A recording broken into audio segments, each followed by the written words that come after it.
हाय दोस्तों, आज मैं आपको बताऊंगा लिसनिंग के बारे में। जैसा कि आप जानते हैं, हमारा लिसनिंग जो होता है वो पहला टेस्ट है आईएलटीएस का एलआरडब्ल्यू में।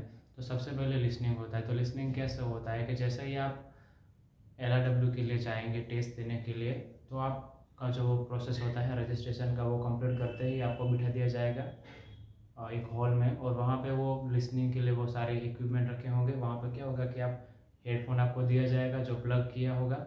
वो हेडफोन आप जैसे ही उसको पहनते हैं, जैसे टाइम उसका शुरू होता है एग्ज़ाम में, जैसे बाकी सारे में एग्ज़ाम्स में होता है, उसका टाइमिंग जब होगा तो उसी टाइमिंग के साथ एक ऑडियो प्ले किया जाएगा।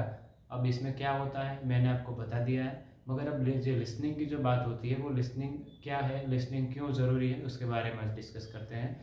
तो आईएलटीएस का जो ये टेस्ट है हम क्यों देते हैं, तो इसका एक ही रीज़न है कि हम जिस कंट्री में जाते हैं, जहाँ पे भी आप अगर कनाडा जाए, ऑस्ट्रेलिया, न्यूजीलैंड, यूके और कहीं भी कोई भी कंट्री में जाए, तो क्या होगा कि वहाँ पे जो बोलने वाले होंगे, जो लोग होंगे, वो कौन से भाषा यूज़ करेंगे, आप जानते हैं इंग्लिश ही यूज़ करेंगे।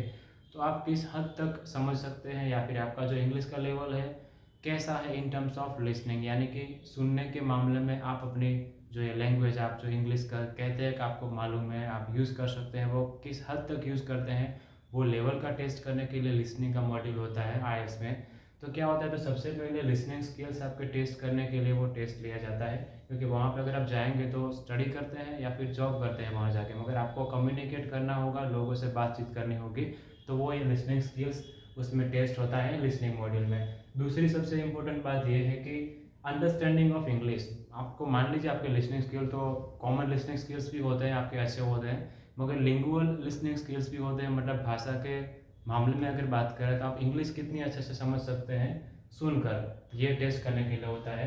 तीसरी इंपॉर्टेंट चीज़ है डेली लाइफ यूसेज, यानी कि जो इंग्लिश आपको मान लीजिए इंग्लिश भी आपको समझ में आ रही है, आपकी लिसनिंग स्किल्स भी अच्छा है, मगर जो डेली लाइफ में जो इंग्लिश यूज़ होती है, अब अगर हमारी कंट्री की बात करें या फिर कोई और कंट्री की बात करें, तो वो कैसी होती है उसका टेस्ट होता है हमारे लिसनिंग मॉड्यूल में। यानी कि जो आप लिसनिंग में ऑडियो सुनेंगे, उसमें जो कन्वर्जेशन, उसमें जो कंटेंट होगा वो इस तरीके का होगा जो हम हमारे डेली लाइफ में कम्युनिकेशन में यूज़ करते हैं। चौथी और बहुत ही ज़्यादा इम्पोर्टेंट बात मैं मानता हूँ वो ये है, नेटिव इंग्लिश स्पीकर्स को आपको समझना होता है वहाँ पे, क्योंकि आप वहाँ पे जाएंगे तो आपसे कोई होगा अपना, कोई अगर वो गुजराती में बात करेगा आपसे, मगर ज़्यादातर लोग अगर आप काम करते हैं या स्टडी करते हैं यूनिवर्सिटी कॉलेज में, तो वर्क प्लेस में अगर आप किसी से कम्युनिकेट करते हैं, अगर आप उसके बॉस से या फिर जूनियर से या फिर अपने को वर्कर से, सहकर्मी से, तो वो भी आपको इंग्लिश में करना होता है। तो इंग्लिश में अगर आप समझ नहीं सकते हैं नेटिव स्पीकर को, तो दिक्कत हो सकती है आपके लिए